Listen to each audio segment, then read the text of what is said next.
भाई को कब जानकारी हुआ? अंजलि इस दुनिया में नहीं है, कब आपको जानकारी चला?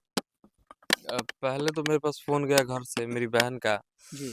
कि तुम घर आओ, कुछ हुआ है। हम बोले कुछ मतलब क्या हुआ है? मेरे को पापा का हमेशा डर रहता है कि हार्ट पेशेंट है। हाँ। तो मैं बोला क्या हुआ है, पापा को कुछ हुआ है? तो बोले कि नहीं नहीं, अंजलि नहीं मिल रही है, डॉक्टर साहब कह रहे हैं कि रात को झगड़ा हुआ है, कहीं चल गई है। हाँ।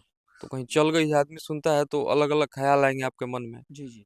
तो फिर मैं अपना जो भी था सामान जल्दी से डाल के मैं बस के लिए निकल गया, क्योंकि वहां से आने में भी कम से कम 7-8 घंटा लगेगा जी।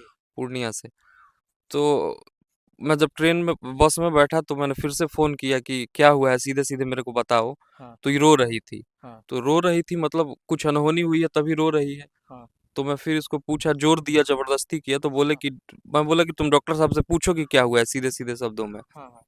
तो शायद पूछी रोते रोते, तो वो बोले कि कुछ हुआ है, ट्रेन से कटा हुआ एक बॉडी मिला है रेलवे ट्रैक पे, हो सकता है उसी का हो, कल झगड़ा हुआ था। हाँ। हाँ। तो हो सकता है जाके वो खुद से कुछ कर ली हो। अच्छा, अच्छा। ये मेरे को बोला कि आपको हाँ। ये सुनेगा कि आपकी बहन को नहीं है इस दुनिया में, हाँ। और आप अकेले हो उस समय, तो आपके ऊपर क्या बीतेगी वो आप ही मैं सिर्फ बिल्कुल, जो बिल्कुल। मैंने महसूस किया वो सिर्फ मैं समझ सकता हूँ। बिल्कुल। उसके बाद फोन रख दिया मैंने। उसके बाद मेरा दिमाग काम नहीं कर रहा था कि मैं करूँ तो करूँ क्या। जी। फिर मैंने बोला कि नहीं नहीं, घर पे तो बोलना होगा किसी न किसी परिस्थिति में, लेकिन डायरेक्ट मैं पापा को नहीं बोलना चाहता था कि क्या रिएक्शन होगा, क्या होगा, कोई है जी। नहीं। बिल्कुल। तो मैंने गांव के एक लड़के को, जिसका जिक्र इन्होंने किया, बोला कि तुम हाँ। जाओ इनको लेके वहां जाओ। हाँ। वहां लेके जाओ, तो वो आया, लेके गया। उसके बाद गांव में भी फोन किया, तो हुँ। गांव से भी लोग और गए। जी।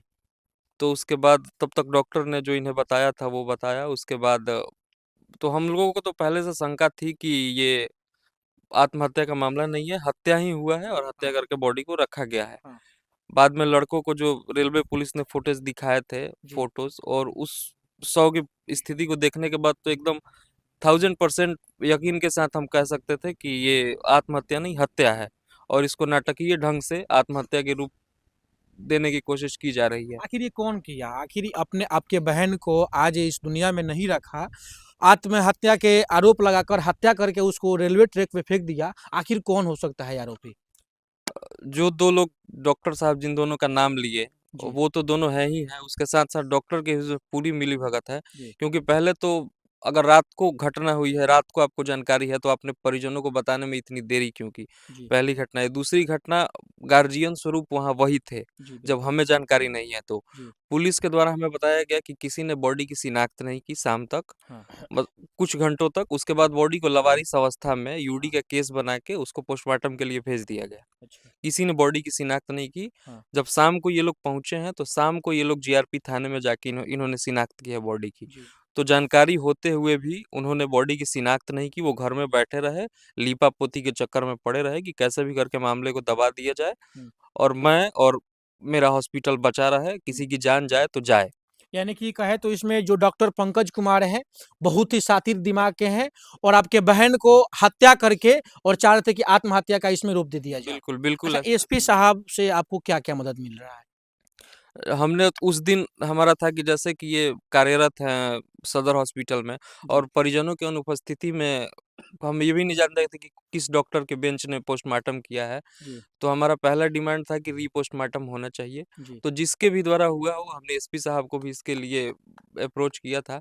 हुँ। तो रीपोस्टमार्टम हुआ, तो हमें वहाँ सहयोग मिला। जी। उसके बाद अभी भी कल थानाध्यक्ष आए थे, तो उन्होंने बोला कि एसपी साहब इस पे निगरानी रखे हुए हैं, हाँ। हम जल्द से जल्द मामले का पर्दाफाश करेंगे। तो अभी तक पुलिस सकारात्मक रूप से मदद तो कर रही है, लेकिन बड़े आदमी हैं, वो डॉक्टर रसूखदार आदमी है, हुँ। कहाँ तक मदद मिल पाता है पुलिस का, ये हम अभी देख रहे हैं। अच्छा, रीपोस्टमार्टम हुआ है, रिपोर्ट आया है तो रिपोर्ट में क्या आया है? अभी रिपोर्ट हम लोगों को दिया नहीं गया है, बोला गया है कि ये सार्वजनिक नहीं नहीं किया जाता है रिपोर्ट, हम हाँ। पुलिस को सौंपेंगे रिपोर्ट, हाँ। उसके हिसाब से पुलिस धारा लगा के तो जो अभी भी आपको होगा। आपको जानकारी नहीं चला है कि रिपोर्ट में क्या आया है? नहीं, रिपोर्ट का जानकारी तो कल थानेध्यक्ष बता रहे थे कि उन्हें भी नहीं है। हुँ। उन्हें भी हल्का-फुल्का कुछ बताया गया है, जो जी। मुख्य बातें हैं, बाकी रिपोर्ट अभी आया नहीं है। जी। और आएगा भी तो वो पुलिस थाने में ही जाएगा, हमें तो मिलेगा नहीं, ऐसा बोला गया है हमें। जी, जी, बिल्कुल। जी। अच्छा, जो भी हो आज आपके बहन के साथ हुआ, किसी दूसरे दिन किसी और बहन के साथ हुआ, तो ऐसा आखिर कब तक होगा? क्या कहिएगा यहाँ के एसपी साहब से क्या माँग कर रहे हैं? क्योंकि आज आपके बहन के साथ हुआ है, कल किसी और बहन के साथ होगा, तो आखिर ऐसे-ऐसे डॉक्टरों को क्या सज़ा मिलनी चाहिए?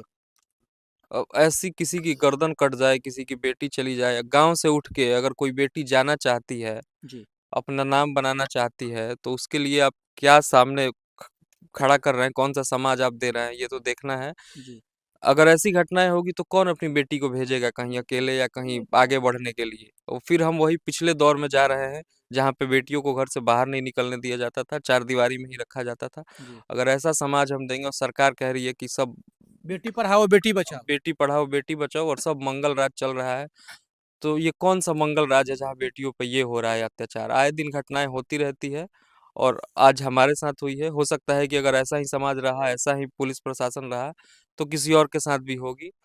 तो पुलिस से और सरकार से हमारी यही माँग है कि जो दोषियों को जितनी कठोर से कठोर सज़ा दी जानी चाहिए, वो दी जानी चाहिए उनको। जल्द से जल्द जो गिरफ्तारी भी इस वीडियो को देख रहा है, हम चाहेंगे कि अंजलि के लिए पहले इस वीडियो को शेयर कीजिए ताकि अंजलि को न्याय मिले।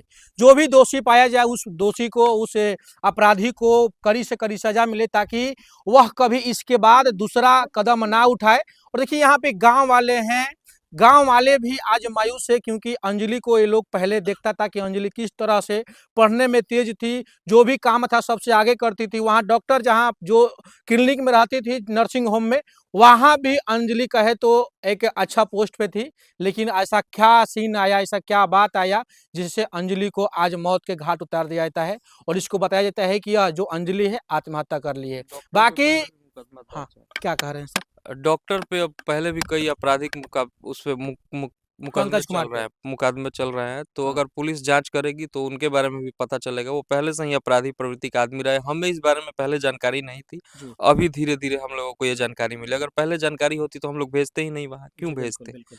और उन्हीं के द्वारा अप्रोच किया गया है कि घर में बैठेगी तो उसे कुछ नहीं होगा, ऐसे प्रैक्टिस चलते रहेगा। हाँ, हाँ। तो गवर्नमेंट जॉब के लिए भी वैकेंसी जाती है तो देखता है कि हाँ, ये प्रैक्टिस कर रही है, ये चल रही है, तो उनको फर्स्ट वरीयता दी जाती है जो कि कार्यरत हैं कहीं न कहीं। जी, तो इसके लिए हमने भेज रखा था और हमें पहले उनकी इस छवि की जानकारी नहीं थी कि ये जी, इस प्रवृत्ति के आदमी हैं, लेकिन अभी हम लोगों को जानकारी मिली है कि उन पे 2-3 4 आपराधिक मुकदमे मामला है। पहले से चल रहे हैं। जो भी हो